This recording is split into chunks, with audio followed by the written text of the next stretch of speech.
నుంచి డైరెక్టర్స్ దగ్గరికి పోయిన తర్వాత ఒక లీడర్ పోయి, సార్ మా మంత్రి గారితో ఇది ప్రకటన చేపిస్తాం, మేము మంత్రి గారితో ఇది చేపిస్తాం గవర్నమెంట్ తోటి, మీరు దీన్ని ఆపాలి అని అన్నాడు.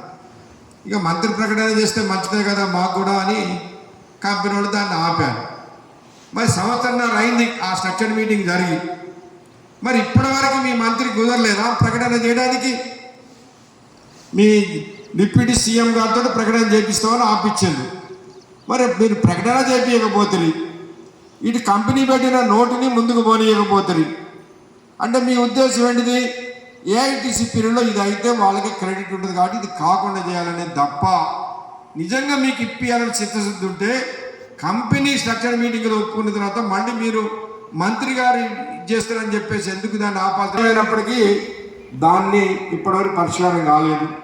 అట్లనే సొంత ఇంటి పథకానికి అమలు చేయాలని అడిగాం, దాన్ని కూడా పరిష్కారం చేయడం ప్రయత్నం చేస్తామని రాశారు మినిట్స్లో, అది అట్లనే ఉన్నది. ఈ రెండింటి మీదనే ప్రధానమైనవి ఉన్నాయి. మిగిలినటువంటి అన్నీ కలిపి ఇప్పుడు ఈ రెండు కాలేదు, ఇంకా మిగిలినటువంటి డిమాండ్లు కలిపి 31 డిమాండ్ తోటి సమ్మె నోటీస్ ఇచ్చినాం. గతంలో ఎప్పుడైనా సింగరేణిలో సమ్మె అంటే 14 రోజుల ముందు నోటీస్ ఇచ్చి మన సమ్మెలో పోవడానికి హక్కు ఉండేది.